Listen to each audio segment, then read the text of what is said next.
चंद्रमा मनसो जाता वायुष प्राण च मुख अग्निरजायत दीपं दर्शयामि दीपं दर्शयामि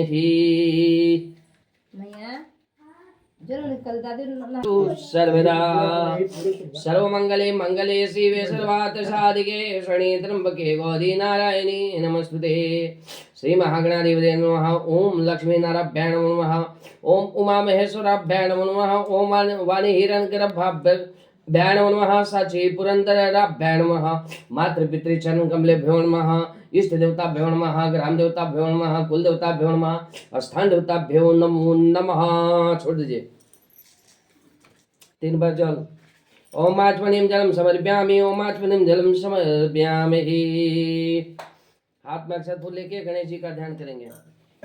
ओम लंबोदरम परम सुंदरम एकदंतम पितामरम त्रिनयनम उपवित्रम उददिवाकरम निवोज्वल कांति कांतम विघ्नेश्वर सकल विघ्न हरं नमामि।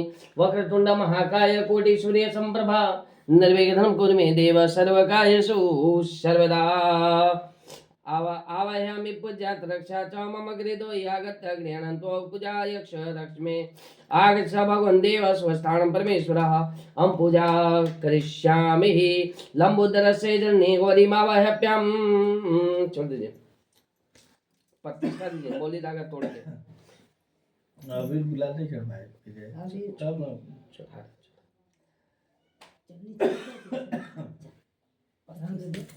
ना ओम प्राण प्रतिष्ठस्तु ओम लजाने प्राण प्रतिष्ठतु अस्य आसनं विचित्र रत्न गंजितम दिव्यास्तम सुयुक्तम स्वर्ण सिंहासनम चारु गृहीत्वा सूर्य पूजितम। अर्ध दीजिए चंदन से।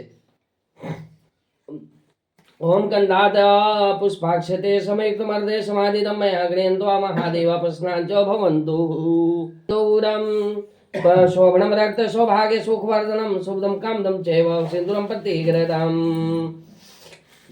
दिया कैसे हाथ दिखाइए। ओम भक्त्यादीपम पक्षामि देवा पर्यात्मने त्राहि मंदिर्याद गुराद दीप ज्योति नमस्तुते। एक पान पत्ता पर प्रसाद गणेश जी को अर्पण कीजिए। पान के पत्ता जय कृन्तेम की फलमाप्नोति विस्तरादवद में प्रभु। विप्रवाचः अपने बांधों से व्रत करने का उद्धत हुआ। इतने में एक काष्ठ के साथ लकड़ी बेचने वाला आया। उसकी प्यास से उसकी आत्मा व्याकुल हो रही थी, परंतु वह ब्राह्मण को व्रत करते देखकर ब्राह्मण को प्रणाम कर कहने लगा कि आप क्या कर रहे हैं और इसे करने से किस फल की प्राप्ति होती है। यह सत्यनारायण का व्रत संपन्न फल को देने वाला और समस्त दुखों को सुख से भोगने वाला है। और कहते हैं कि कृत्वे कत्र संपाद जागृन्त्वा स्वागृहं ययो ततो बन्धूनं समायुहं चकार विधिनाव्रतम्। तदा व्रतस्य प्रभावेन धनपुत्रान्वितो भवतः इहं लोके सुखा भुक्त्या चाणन्ते सत्या पुरम पयो।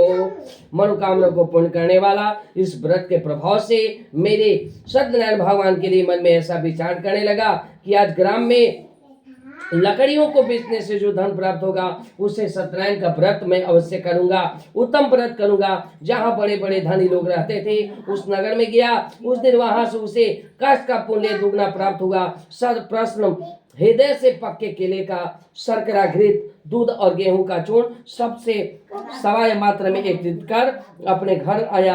तदंतर उसने अपने भाई बंधुओं को बुलाकर विधि पूर्वक व्रत किया और इस प्रभाव के काष्ठकृता धन और पुत्र से संपन्न हो गया। इस लोक में सुख भोग का अंत समय वैकुंठ को चला गया। श्री स्कंद पुराण सत्यनारायण कथा द्वितीय अध्याय समाप्तम।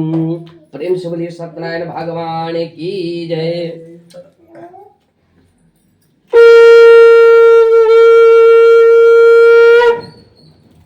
सुतवाचः तृतीय अध्याय। सूत जी बोले कि श्रेष्ठ मुनियों आगे की कथा सुनो। प्राचीन समय में उल्का मुख नाम का एक महामतीन राजा था, जो जितेंद्रिय सत्यवादी राजा। वह धर्मात्मा प्रतिदिन देव मंदिर जाता और प्रतिदिन ब्राह्मणों को दान देकर संतुष्ट करता था। और राजा एक समय राजा पत्नी सहित भद्रशिला नदी के तट पर सत्यनारायण का व्रत कर रहा था। उस समय व्यापार करने के लिए विविध प्रकार के धन लिए एक साधु नाम वाला बनिया वहां आया और नाव के नदी के तट पर ठहरा कर राजा के पास आया। राजा को व्रत करता देख नम्रता से पूछने लगा। वैश्य ने पूछा, कहा कि आप राजन भक्तिपूर्व यह क्या कर रहे हैं? इस समय आप मुझसे कहिए, मेरी सुनने की इच्छा है। तो बोलते हैं, प्रकाशम कुरु तत्सर्व श्रोतुमिच्छामि सांप्रदाम। कुटुंब सहित मैं पूजन कर रहा, अति दुखी होकर फिरने लगी। और कलावती कन्या भी नित्य घर घर भिक्षा मांगने लगी। एक दिन वह कन्या सुधा से व्याकुल हो एक ब्राह्मण के घर ही गई, वर मांगा। तब प्रसाद भक्षण कर रात्रि में घर आई। उसकी माता ने कलावती से प्रेम से ही पूछा, हे पुत्री, इतनी रात्रि तक तुम कहाँ थी और तुम्हारे मन में क्या है? कलावती ने तुरंत अपनी माता से कहा, हे माता, मैं ब्राह्मण के घर गई और मनोरथ सिद्ध करने वाला व्रत देखा। कन्या के ऐसे वचन को सुनकर उसकी माता सुनकर वैसे स्त्री प्रसन्न हो सत्यनारायण का व्रत करने से उद्धत हुई। उस पतिव्रता ने बंधु बांधव से सत्यनारायण का व्रत किया, वर मांगा, मेरे पति और जमाता शीघ्र घर आए और आप मेरे पति और दामाद के अपराध को क्षमा करें। इस व्रत के करने से सत्यनारायण भगवान फिर प्रसन्न हो गए। निपति श्रेष्ठ राजा चंद्रकेतु को स्वप्न दिखाया कि हे राजन, बंदी गृह में स्थित दोनों भैंसों को सवेरे ही छोड़ दो, नहीं तो तुम्हारा सारा राज्य और धन सहित तुझे शाप से जला देंगे। और सभा के बैठे लोगों को अपना स्वप्न कहा और आज्ञा दी। बंधन में पड़े लोगों ने राजा वचनों को सुनकर महाजनों के चंद्रकेतु निपति के प्रणाम करके पूर्वान वृतांत स्मरण कर व्याकुल से को छूट नहीं कहा। राजा वणिक पुत्रों को देख आदर पूर्वक करने लगा, अभाग्य से तुम लोगों को महादुख प्राप्त होगा, अब कुछ भी भय नहीं। इस प्रकार का पेड़िया कटवा दी और वस्त्र आभूषण देकर दोनों को अत्यंत संतुष्ट किया। जितना धन उनका लिया था उसका दूना दिया और कहा कि साधु घर चले जाओ। और साधु ने राजा को प्रणाम करके कहा, अब आपकी कृपा से हम लोग चले जाएंगे। यह कहकर दोनों अपने घर को चले। श्री स्कंद पुराण अंतर्गत सत्यनारायण कथा का तृतीय अध्याय समाप्तम। प्रेम शूली सत्यनारायण भगवान की जय।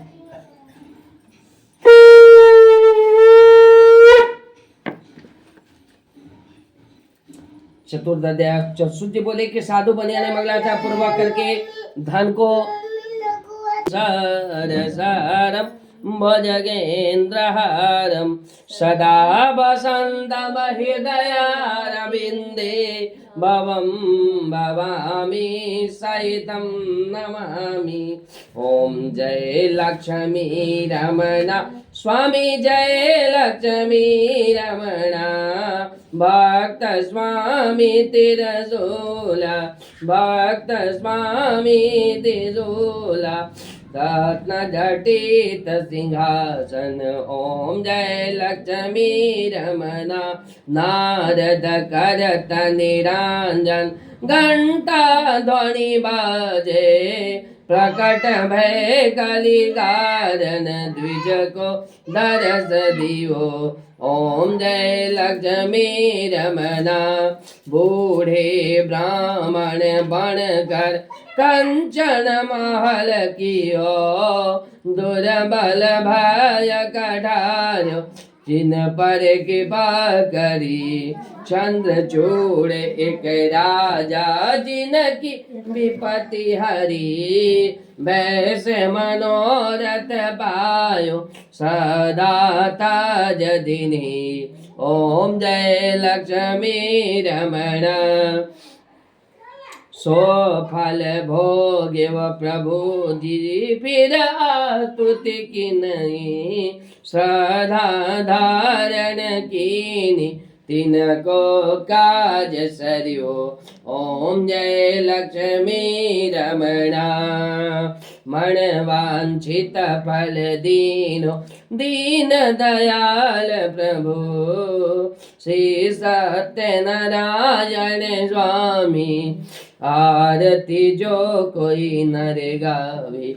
ओम जय लक्ष्मी रमणा आवाहं न जानामि विसर्जनं पूजा च न जानामि क्षम्यतां परमेश्वरा मंत्रहीनं क्रियाहीनं भक्तिहीनं जनानां यत् मंत्रं पुष्टं देवी चामनं देवताभ्यो नमः। बोले सत्यनारायण भगवान की जय।